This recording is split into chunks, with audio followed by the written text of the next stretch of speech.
Welcome once again. मैं आप सभी का फिर से एक बार स्वागत करता हूं। आज का जो टॉपिक है वो है evaporation. Evaporation is a substance change of phase from liquid to gas. किसी पदार्थ के द्रव अवस्था से गैस अवस्था में बदलने की प्रक्रिया को इवापोरेशन कहते हैं। लेकिन इसमें एक चीज़ हमको और मेंशन करना है, वो क्या? Below it's boiling point. जिस भी हम लिक्विड की या जिस सब्सटेंस की बात करते हैं उसके उस लिक्विड के बॉइलिंग पॉइंट के नीचे यदि वो लिक्विड गैसियस फॉर्म में चेंज हो जाता है तो हम लोग उसको जो है इवापोरेशन कहते हैं। और इवापोरेशन वेपराइजेशन का एक प्रकार है। इवापोरेशन जो है वो किसी लिक्विड के सरफेस पे होता है, क्योंकि इसमें जिस मॉलिक्यूल के पास सबसे ज़्यादा एनर्जी होती है वो सरफेस से जो है एटमॉस्फेयर में चला जाता है। जिस किसी मॉलिक्यूल के पास सबसे ज़्यादा एनर्जी होती है सरफेस पे और वो लिक्विड स्टेज से वेपर स्टेट में चेंज हो जाता है, और इस प्रक्रम को हम लोग इवापोरेशन कहते हैं। यदि इसको डिफाइन करना हो तो हम लोग लिख सकते हैं spontaneous escape of high energy molecules from liquid surface into vapour state is called evaporation. इस तरीके से हम लोग इवापोरेशन को पढ़ सकते हैं। इवापोरेशन एक प्रकार से वेपराइजेशन का ही भाग है। अब हम लोग पढ़ेंगे, देखेंगे कि ऐसे कौन कौन से फैक्टर हैं विच factors affecting the rate of evaporation. Force of attraction. Force of attraction अगर ज़्यादा है तो रेट ऑफ इवापोरेशन कम होगा। जैसे अगर हम कोई एग्जांपल लें, एक प्लेट में पानी ले लें और दूसरे प्लेट में ईथर ले लें, तो वाटर के मुकाबले ईथर जल्दी इवापोरेट होगा। वो क्यों? क्योंकि वाटर के बीच जो है हाइड्रोजन बॉन्ड होते हैं, वो स्ट्रॉन्गेस्ट बॉन्ड हैं। तो इस तरीके से यदि फोर्स ऑफ अट्रैक्शन ज़्यादा होगा तो रेट ऑफ इवापोरेशन कम होगा। Means force of attraction is inversely proportional to the rate of evaporation. अगला है टेम्परेचर। अगर टेम्परेचर बढ़ाते हैं, टेम्परेचर को अगर इंक्रीज करते हैं तो इससे क्या होगा कि kinetic energy of molecules also जो है इंक्रीज होगी, और इससे क्या होगा कि बहुत सारे मॉलिक्यूल्स जो है सरफेस पे आएंगे और वो सरफेस से फिर एटमॉस्फेयर में निकल जाएंगे।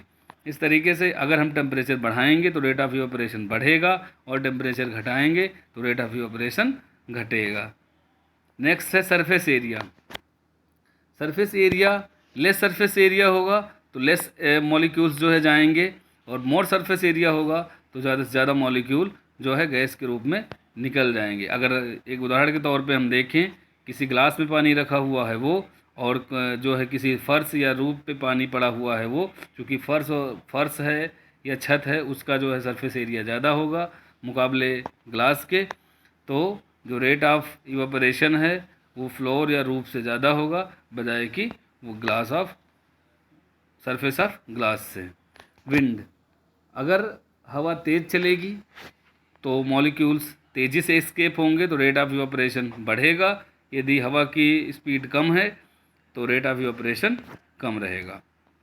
Humidity, humidity is inversely proportional to the evaporation.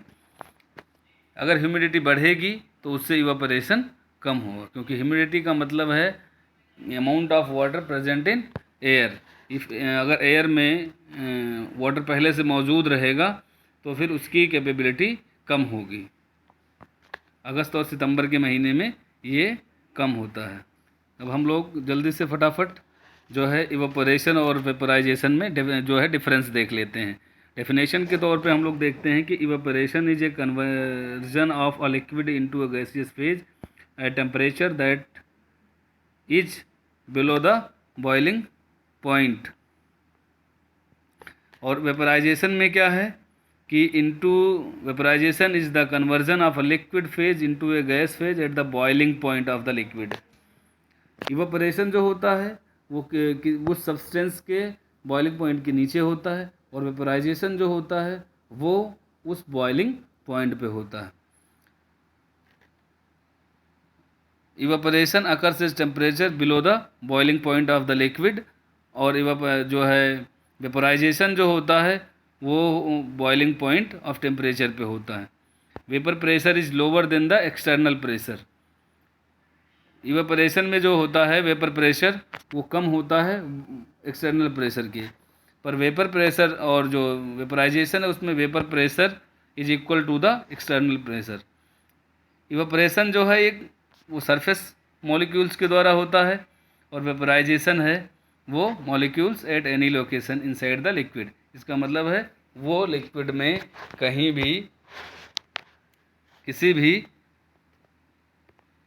किसी भी जगह हो सकता है। आज के लिए इतना ही। Thank you.